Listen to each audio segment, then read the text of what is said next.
everyone, welcome back to our channel and welcome to our video about our recent adventure to the land of sand and sun and skyscrapers, Dubai. A few weeks ago we packed our bags and jetted off to United Arab Emirates for a trip that was equal part exciting and questionable. We know that some of you might be wondering, why on earth would two queer women from Canada want to go to Dubai out of all places? But trust us, there's a story behind it and you're about to learn it all.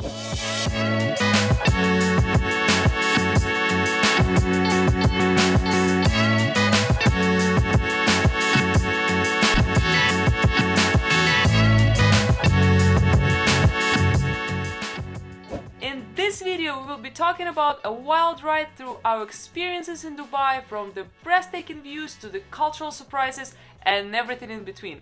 We will also share our thoughts on the city and whether or not we think it's worth visiting or even living there permanently. We'll also take you through the process of planning and booking our trip, including the hotel, car rental, so by the end of this video you will have a good understanding of what needs to be done prior to going to the Emirates. Stepa is a triathlete and she was competing in the World Triathlon Championships in Abu Dhabi, so that was the reason to get this ball rolling. I was a bit hesitant at first, but after some back and forth we decided to give it a try and I am glad we did. Dubai is known as a modern and futuristic city with an excess of everything. The tallest building in the world, the biggest shopping mall in the world, artificial islands, an automated transit system, and endless opportunities for entertainment. Let's see how it all blends into a city's livability and practical side of things. Every time we plan our next trip, the first thing we cover is our accommodation and the means of getting there. As soon as we know the approximate dates of our trip, Stepa jumps into action and secures a spot for us to stay in. But as it's always the case, we make sure to keep our options open by booking a hotel that can be easily cancelled without penalties, because you know things can change. In this case, choosing a hotel in Dubai was the right decision because accommodation demand is high and prices are constantly increasing, particularly closer to the trip. Although we typically choose Airbnbs, the hotel option was ideal as it included an awesome breakfast, which helped us save money on meals in the city and stay healthy. In this case, we booked a hotel in a new area called Jeddah Waterfront. It is close to the airport and it's also close to the business bay where the majority of the attractions are. It cost us 1900 dirhams or 700 Canadian dollars for 4 nights. This was one of the most affordable options in a relatively central area, so yeah, it can get quite pricey in Dubai. Be ready to stretch your budget. Most common would be not to have breakfast included, but there's an option to buy it and usually it is very affordable for Dubai, around 55 dirhams or 20 Canadian dollars. As for the flights, to get from Toronto to Dubai was extremely expensive and the best we could find was 2200 Canadian dollars per person, even though we were booking in advance. This was shocking and we almost cancelled the trip because this was something we did not expect and it was completely out of our budget. Luckily, Nata remembered the travel points that she's been collecting on one of her credit cards, and voila!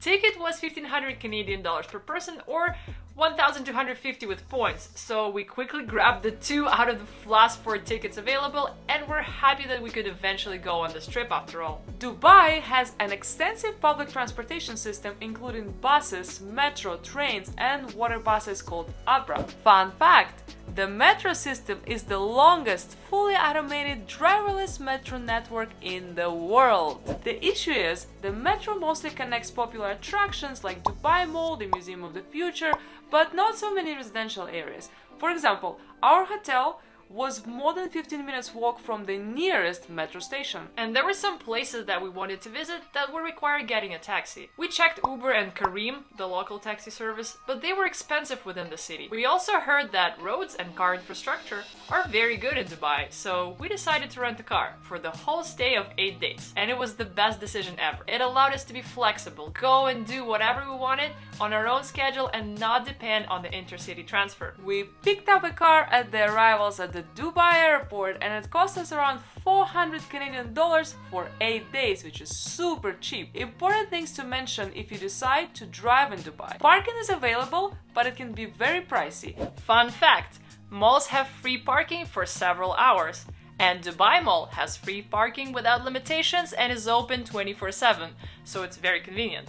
Also, since Emirates is super high-tech and is strict with rules enforcement, be mindful of how you drive. We managed to get a speeding ticket. I mean, nothing crazy, it was not more than 20 kilometers above the speed limit, and it cost us about 90 Canadian dollars. So in terms of getting around, if you live next to the main touristy attractions, not planning to go anywhere far, the subway can be a good option for you. It goes to the airport too. While in Dubai, we noticed that the city wasn't purely built for pedestrians at all. Car infrastructure is amazing and roads are really good, but there are not so many sidewalks. We generally like to walk and explore the cities that we go to on foot. Here we found ourselves stuck within one area around Dubai Fountain near Dubai Mall and Burj Khalifa, and once we wandered a bit further away from it, the sidewalk would disappear, making way for yet another highway. And now about the weather. A very important thing to consider when going to Dubai is the time of the year. It is a desert after all, and it can get really hot. Fun fact: summer is between June and September, and temperatures can rise up to 50 degrees Celsius. Winter is milder, but still, it's around 30 degrees. Best months to visit are December to February. That's when you can actually bear to be outside. We were there end of November, and most of the time it was very comfortable, especially in the evenings. If you are thinking of moving to Dubai, consider this fact. You might end up staying inside most of the time in the summer or tailoring your day to begin super early in the morning to avoid the grueling heat. Fun fact! Dubai also receives a very little rainfall, less than 100 millimeters per year, and we were actually lucky enough to experience that rare event in person. Speaking of the heat, the cool thing about Dubai is that it actually has a beach. It's such a great balance where you have a busy, vibrant concrete jungle, and in less than 30 minutes drive from pretty much anywhere you are on the beach side. And the beach areas are very well equipped. They kept super clean. There are showers and changing rooms and the washrooms. There is a bunch of street food, sport activities, and everything you can find. Water is warm and salty, and sun is smooth and not burning. Way milder than in Mexico, to our surprise. Swimming area is limited, but it is much better than similar one in Istanbul. I even managed to get a solid open water swimming workout, and even went for a run. Dubai is a Muslim country, and there are certain cultural and religious customs that should be respected, like dress code and alcohol consumption. Everyone is required to dress modestly in public places, and everyone should cover their shoulders and avoid wearing revealing clothes. Tourists can buy alcohol in bars and restaurants, but it's illegal to drink or be under influence in public. And starting from January 2023, the high tax of 30% on alcohol sales has been finally removed in an attempt of Emirates to compete for tourists with other Gulf states. So the price of alcohol will be more reasonable for the next 12 months. While we were in Dubai, not all of venues were selling alcohol, and the ones that did have very high prices. As a resident, you will have different rules applied to you. For example, if you're a non-Muslim expat and you want to buy alcohol, you're required to obtain a special liquor license. During the holy months of Ramadan, Muslims fast from dawn to sunset. If you visit during this time, it's important to know that eating, drinking, smoking are strictly forbidden during the daylight hour. There might be certain areas designated for dining and smoking, such as hotel rooms or screened-off sections of restaurants, where these activities are permitted. It is important to be respectful of these cultural customs and to be aware of the fasting schedule during your visit. In terms of main attractions, we will be making a separate video about them, but here we just wanted to quickly touch on Burj Khalifa, the tallest building in the world, and Museum of the Future. Both can be accessed through subway. Tickets need to be booked way in advance, at least 3 weeks, and they are definitely must-see. So book a couple of hours in your day to visit them and you will not regret it. And if you're thinking of moving to Dubai, there are some additional aspects you need to consider. A lot of companies in Dubai hire expats, which are 80% of the city's population. In order to work in Dubai, you would need to get a work permit, which will be tied to your employer for the duration of your job offer. This will qualify you for a residence visa, and as a resident of Dubai, you will have different rules applied to you compared to a tourist. Make sure to do some research on that.